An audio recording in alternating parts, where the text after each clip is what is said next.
Hey, what's up, fellow football fanatics? It's good to talk to you this week. Was a fantastic week of football, especially for me because I'm a Legends fan and they finally did something. So, um, don't have much time tonight, so let me just go ahead and get into it. Um, Let me start talking about the Alliance, the Week 4 breakdown uh, that I saw this week. So let's break down those games. Let's start at the Alliance. The Fleet went to Memphis to take on the Express. That was a very entertaining game. That one wound up coming down to a field goal. A lot of the games uh, this week were very close games. The first one was the Fleet 23, Express 26. The Fleet are having all kinds of quarterback troubles. They, in fact, just signed a new quarterback this week. I can't remember his name. He used to play for the Falcons. I didn't put that down. So they're having all kinds of quarterback troubles, just keeping them not injured. So we'll see if the Fleet season starts going down. But yeah, that's Memphis is starting really to look really good. The this weekend, I'll be seeing Memphis live this Sunday against the Legends. The second game of the week, the Orlando Apollos, they went into Salt Lake and Rice Eccles Stadium to play the Stallions, and it was a huge snowstorm, and they were really good, which I shouldn't say is surprising because it's week 4 and they're the only undefeated team, but just the fact that they are from a cold weather, but they were talking about that during the broadcast, that just because the team is located in a cold weather city, there's a lot of players that played in college in cold weather areas. So it pretty much didn't affect the play. And actually, they were still doing their passing. Garrett Gilbert was still passing it everywhere, just like he always does. So that was, I mean, they were still impressive. We'll have to see if anyone can stop them, which when I start talking about this week's games, we'll get into that. The Commanders finally went in and beat the Iron in Birmingham 12-1. That was also a very interesting game. It came down to a fourth and 12 onside conversion, I think is what they're calling it. The 4th and 12 onside conversion to finally finished the game. So that was a very exciting game. I'm very happy that the Iron lost, just because it gives my team, the Legends. I'm trying not to be a homer, but I really am. I can't help it. But anyways, so it gave my team a chance to actually have something to play for. They could still possibly make it to the second playoff spot. I don't think anyone's catching Orlando. Now, once we get into the playoffs, we'll have to see. But now it's actually a race to see who's going to be the number 2 team in the playoffs in the East. And the West is wide open at this point. Who knows who's going to take it in the West? But anyways, the game that I've mentioned multiple times already, the Legends went into Arizona to beat the Hotshots with a Younghoe Koo field goal at the end of the game. And Aaron Murray looked fantastic. The new OC, the play calling was better. They really need to figure out how to actually score in the red zone. I don't know why the Legends are like afraid of just taking the points.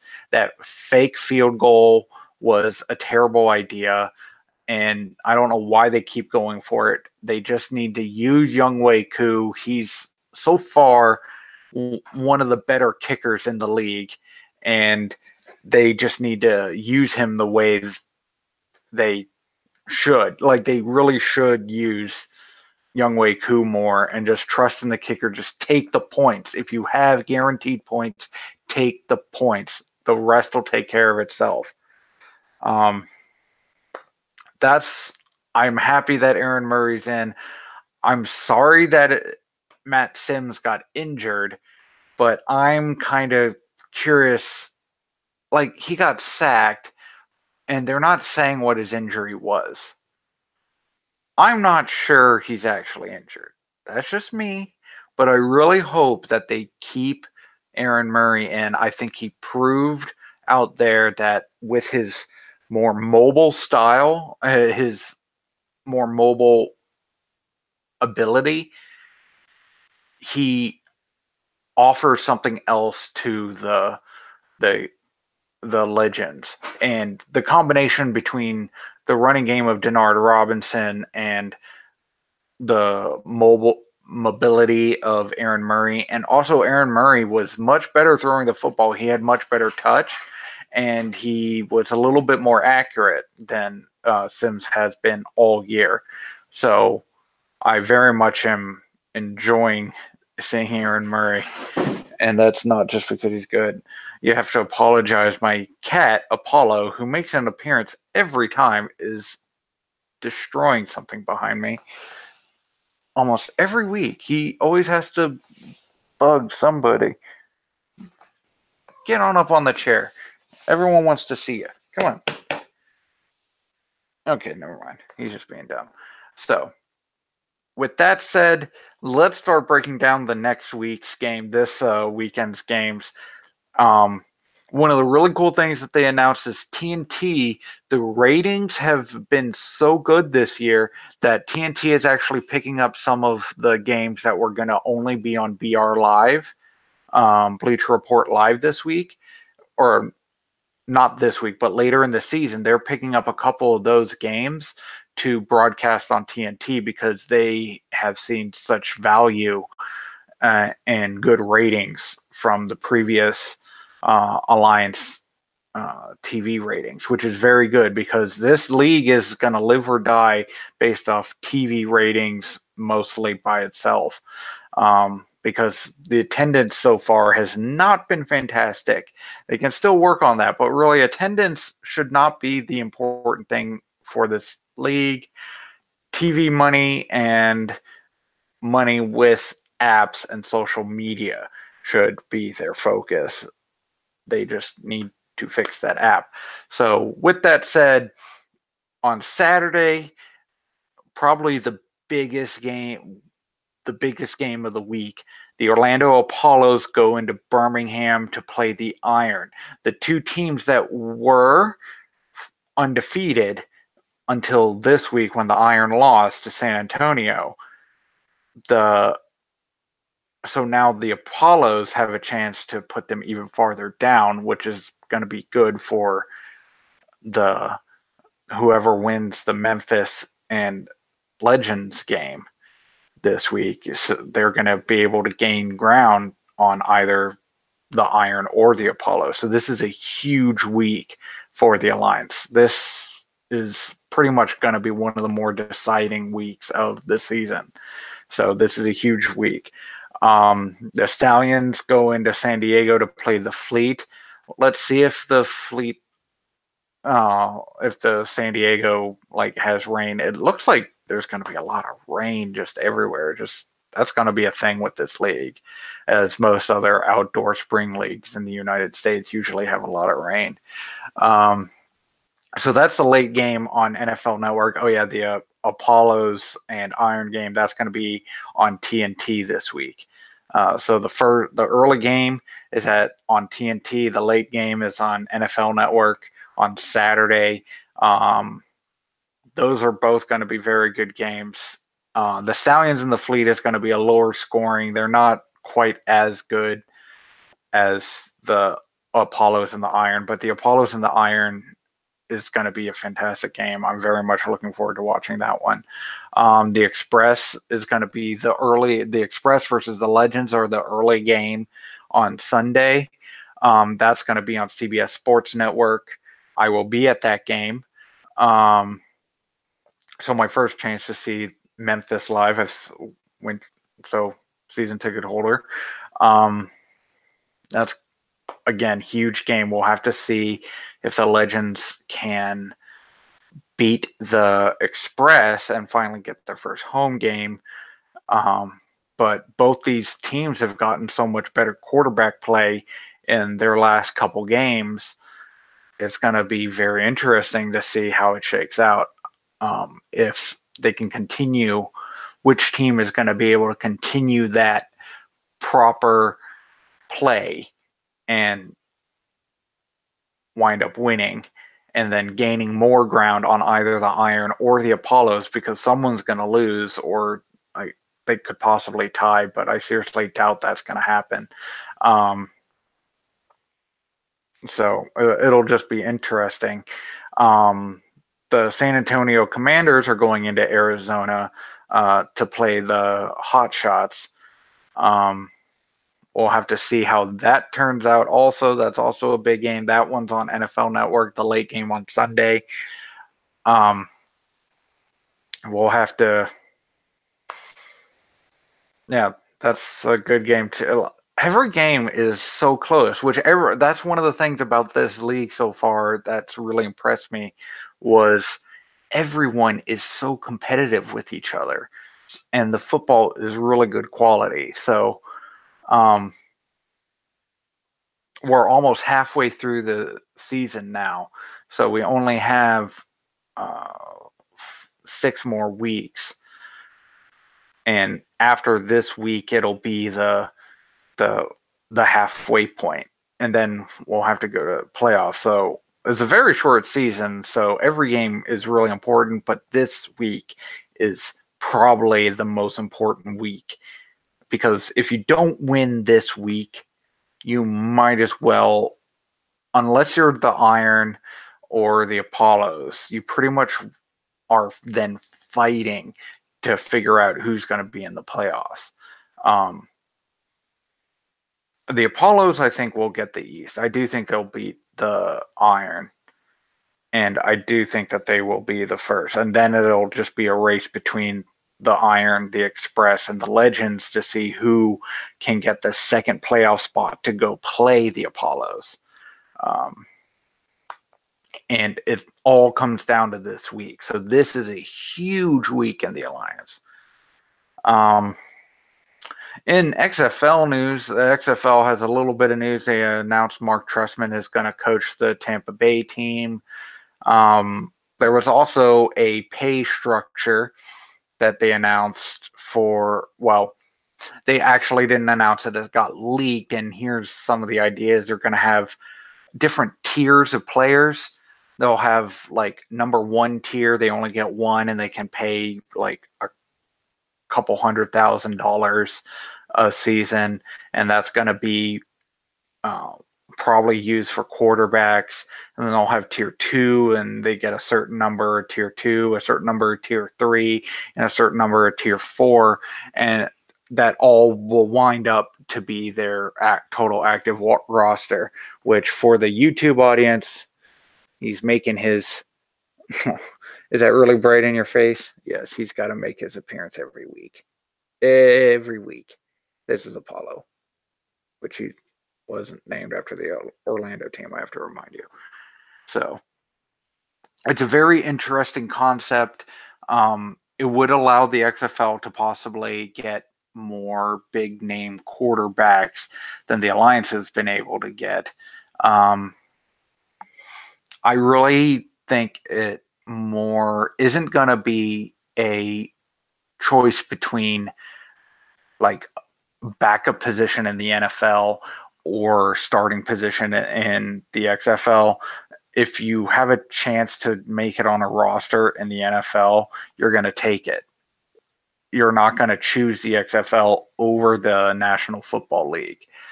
So I think this really more has an effect on NCAA football, especially if they allow underclassmen to go to the if the XFL will allow them to get underclassmen before the NFL. Like some guys might choose to go into the XFL earlier than play more seasons in college football, possibly injure themselves and lower their draft stock in the NFL. I do think that might be a very interesting route for a lot of players coming out of college, especially like sophomore players, if possibly from lower income families, and no longer be under the NCAA's finger, as it were, and playing so hard and getting no pay and being forced to take fake classes to get your GPA up just so you can get to play football, when really all you want to do is play football. And I think that style minor league system is definitely needed in football, which we don't really have right now. But that's just my feeling. The Alliance is not going to do that. They've made it blatantly clear that they don't feel that that's important. They're sticking with the NFL model. I hope the XFL goes more towards that model. Maybe not necessarily straight from high school. Maybe you have to at least do a freshman year. But maybe after your freshman year, if you're like already a starting freshman, you can go to the XFL without having to, because you can't declare for the NFL draft. But maybe, so similar to like the NBA, you can play 1 year of college football or 1 year of NFL football, or 1 year of college football or 1 year of college basketball, similar to the NBA model. Essentially, you play 1 year and then you go to the NBA. I'm not a basketball guy, so I don't know much about that system, but that's pretty much how I understand it. Also, week 2 of the IFL Indoor Football League was this week. Still getting used to this league. One of the reasons I wasn't super into the league before was I would check the scores, and a lot of the scores seem lopsided. And this week has shown that that still happens sometimes, that the scores can be very lopsided. The high end teams are way ahead of the very low end teams, which on that level of football is very understandable.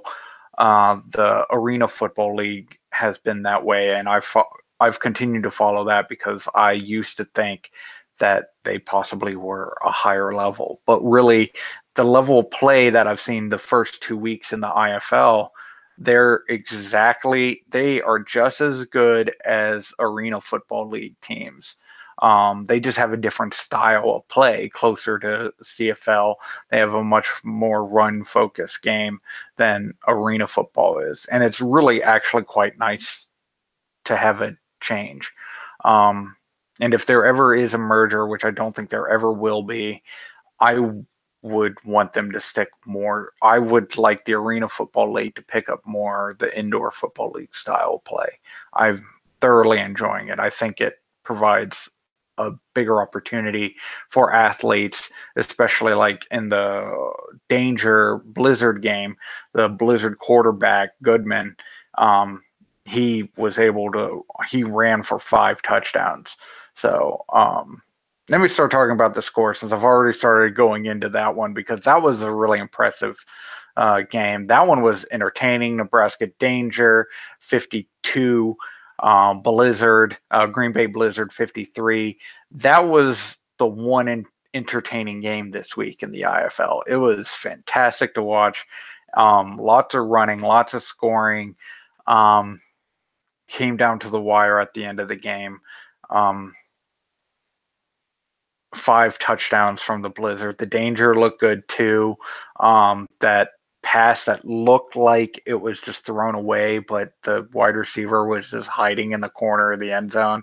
That's probably something I've never seen before in indoor football, but it was. I'm very much enjoying the IFL this year, and it's only 2 weeks in. I'm very glad I decided to start covering it. Um, so in the second game, not very competitive. So now it's starting to get into some of the other games that weren't competitive.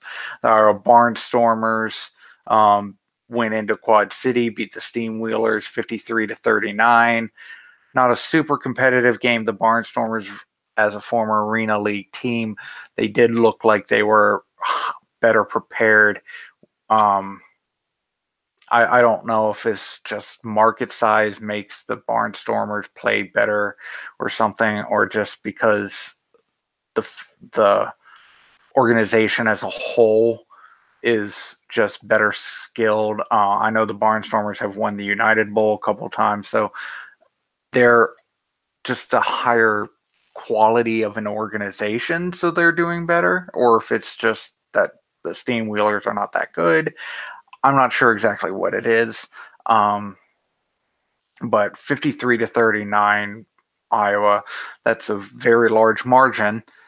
And that is something that tends to happen in the IFL. I've noticed is that large margins are very common, which is not super entertaining. So you can kind of skip around through the games on a replay or pretty much watch the first half, and then you can just skip to the end and see who actually won, which is one reason why I used to be hesitant to actually check out the IFL, but so far I'm enjoying it. Another stinker game, the Quad City River Kings went into Arizona and got their butts handed to them by nearly double. Well, actually over double. They lost 37-81 to the Rattlers. I don't really have anything else to say about that game because Arizona I think they were just as good as Arizona was back in the Arena Football League. It's the Arizona Rattlers, one of the legendary teams in arena/indoor football. So, yeah. Then the really bad game, the Tucson Sugar Skulls went into San Diego to play the Strike Force. Apparently, the San Diego Strike Force's field wasn't delivered on time, so they had to do a patchwork field just made up out of. I'm not even sure where they got that field, but the patchwork on it was terrible. The dasher boards barely had any advertisements. They really slapped it together very quickly. I don't think San Diego is going to last much longer. I understand that the IFL wants to move more into the Western market, and San Diego is a very enticing market. But just throwing something together like that does not help the league. In fact, I think it hurts it. Tucson looks like they're going to be good, especially since there might be quite a few Rattler fans that might, or former Rattler fans that might become Tucson fans. I have the feeling that the Tucson area, there might be a few Rattler fans. So Tucson, I'm looking forward to. That has good startup. The San Diego Strike Force is not doing what I think. They remind me a lot of the Georgia Force when they first came back, when they moved the Shreveport, I'm trying to remember, the Dean Kukinos led team in the Arena Football League, the Shreveport Battle Wings. That's right. They moved them from Shreveport, Louisiana to Georgia, and then the field, they literally just spray painted it black. It wasn't a good look, and the team was not good. And they played here for 2 years, and then the league pretty much contracted again. So I don't think if San Diego, I don't think the IFL will get rid of San Diego during the season. I don't think that's going to happen. But I don't think they'll either not be back this season, next season, or it'll definitely change ownership, or they'll do something to either move the team or do something like just move them to LA and get the uh, Avengers, the old red Aaron Garcia jerseys. That would be very fun to see.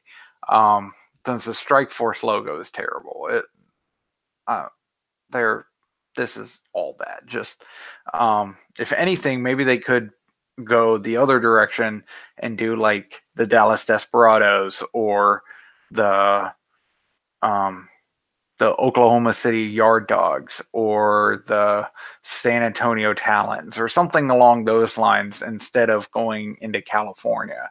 I think they're just trying to get football fans for like they're like, oh, the Chargers are gone, so there's plenty of football fans.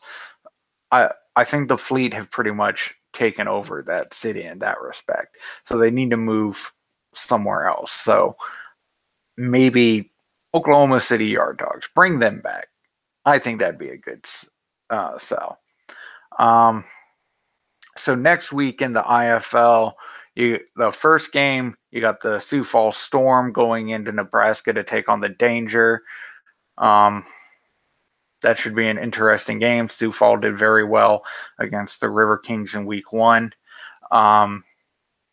San Diego Strike Force goes in to play the River Kings. That one should be interesting. We'll see if the Strike Force can do anything. I think the River Kings have it. Now we're starting to get into the more interesting ones. The Green Bay Blizzard go into Iowa to play the Barnstormers. That's going to be the marquee game in the IFL this week. That's going to be very entertaining to see if the Blizzard can, the quarterback can still run it against Iowa, which is a very good defense. From what I can tell in the first week, we'll see if they can continue showing up that, and it's Iowa's first opener for this week, for this year. It's going to be that's a very interesting and very close competitive game. And then the Bismarck Bucks go into Tucson for the Tucson Sugar Skulls opening, home opening for their first inaugural season. So we'll have to see. I'm very interested to see the Sugar Skulls field. I believe it's black. Or no, the Dangers are black and then the Sugar Skulls are silver. I can't remember, but I'm very much looking forward to seeing the new stadium, the new arena, the new field, and see how the Tucson fans show up. If it's really going to be very similar to the feel as the Rattlers. I have high hopes for the Tucson Sugar Skulls. I think they could be very successful. So we'll have to see.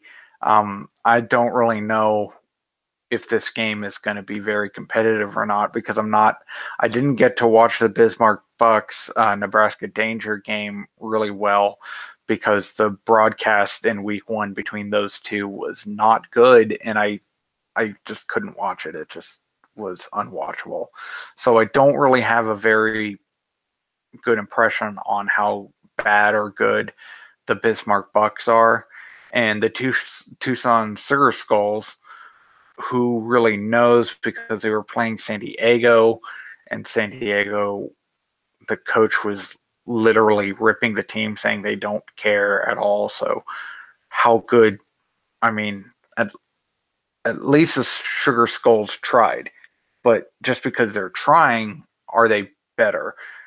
So we'll have to see. I have no idea. Maybe they'll be all wound up and happy, like excited to get their season started, and they'll come out and destroy the Bucks, or the Bucks will just come in and because they have more veteran players and destroy the Sugar Skulls. No idea. So that's everything I got for you this week. Thank you for joining me. There's no emails or Instagram comments or chat messages. Um, if if you're listening to this or watching this and you're coming to the Legends game this week, I'll see you there. Look, keep an eye out for me. I'll be around introducing myself. Um, have a fantastic football weekend. We got 8 fantastic games, 4 in the Alliance, 4 in the IFL, and National Arena League's just around the corner. We're really starting to build up on this football off season. It's not an off season. There's football year round nowadays, and if you're a true football fan, this is a great time of year. Just gotta look past the NFL. It's not the only football out there. So leave me a click subscribe, hit like, give me a thumbs up on YouTube, subscribe to me on iTunes or anywhere you get your podcasts, and just follow me on Instagram, alternate underscore football underscore podcast. Gmail address is alternatefootball.podcast@gmail.com. And just give me a follow, send me a DM. Let's talk about some football and have a great weekend, guys. Let's enjoy it. Bye.